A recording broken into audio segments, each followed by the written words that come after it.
एक ब्राह्मण था। वह घरों पर जाकर पूजा पाठ कर अपना जीवन यापन किया करता था। एक बार उस ब्राह्मण को नगर के राजा के महल से पूजा के लिए बुलावा आया। वह ब्राह्मण राजमहल का बुलावा पाकर खुशी खुशी पूजा करने गया। पूजा संपन्न कराकर जब ब्राह्मण घर को आने लगा, तब राजा ने ब्राह्मण से एक सवाल किया। हे ब्राह्मण देव, आप भगवान की पूजा करते हैं तो यह बताएं कि भगवान कहाँ रहते हैं, उनकी नजर किस ओर है और भगवान क्या कर सकते हैं।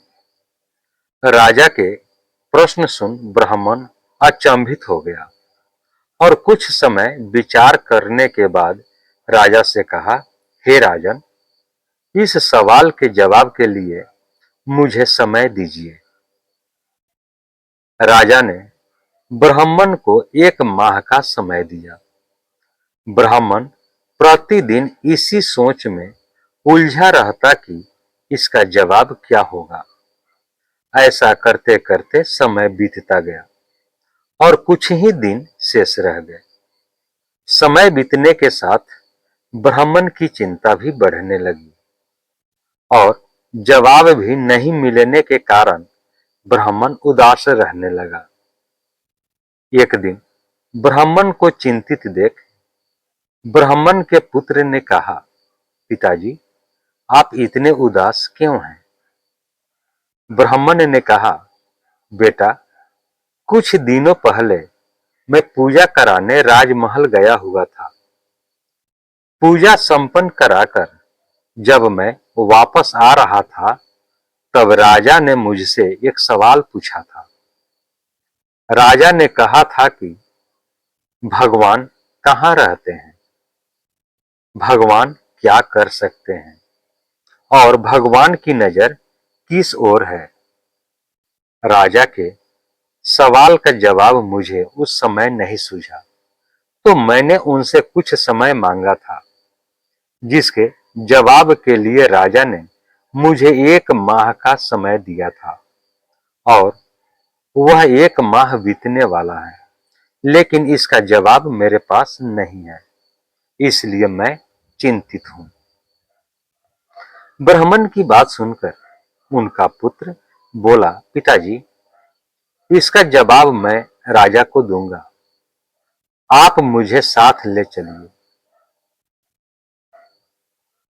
1 माह पूरा हुआ, तब ब्राह्मण अपने पुत्र को लेकर राजमहल गया और राजा से कहा, हे राजन, आपके सवाल का जवाब मेरा पुत्र देगा। राजा ने ब्राह्मण के पुत्र से वही सवाल पूछा, बताओ, भगवान कहाँ रहते हैं, भगवान की नजर किस ओर है तथा भगवान क्या कर सकते हैं। उस ब्राह्मण पुत्र ने राजा से कहा, हे राजन, क्या आपके राज्य में पहले अतिथि का आदर सम्मान नहीं किया जाता?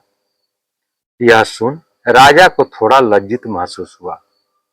पहले उस बालक को आदर सत्कार के साथ स्थान दिया गया, फिर पीने हेतु सेवक दूध का गिलास लाया। वह बालक दूध के गिलास पकड़कर दूध में अंगुली डालकर घुमाकर बार बार दूध को बाहर निकालकर देखने लगा। यह देख राजा ने पूछा, ये क्या कर रहे हो?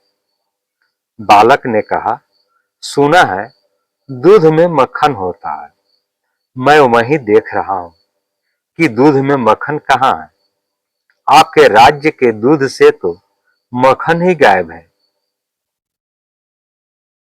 राजा ने कहा, दूध में मक्खन होता है, परंतु वह ऐसे दिखाई नहीं देता।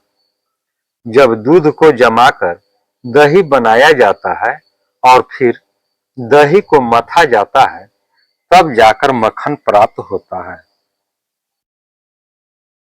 ब्राह्मण के पुत्र ने कहा, महाराज, यह आपके पहले सवाल का जवाब है।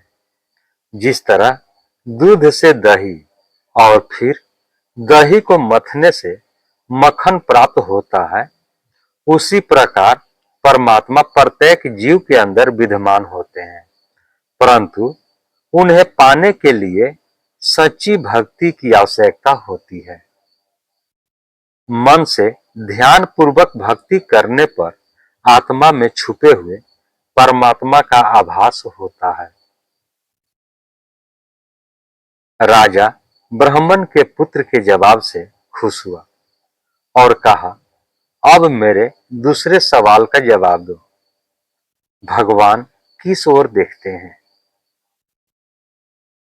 उस बालक ने कहा, राजन, इसका जवाब मैं दूंगा, परंतु मुझे इसके लिए एक मोमबत्ती की आवश्यकता है। राजा ने तुरंत मोमबत्ती मंगाई और उस बालक को दिया।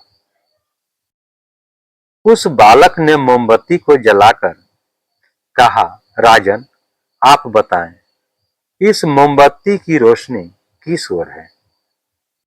राजा ने कहा, इसकी रोशनी चारों दिशा में एक समान है। तब उस बालक ने कहा, हे राजन, यही आपके दूसरे सवाल का जवाब है, क्योंकि परमात्मा सर्वदृष्टा है और उनकी नजर सभी प्राणियों के कर्मों की ओर परस्पर रहती है।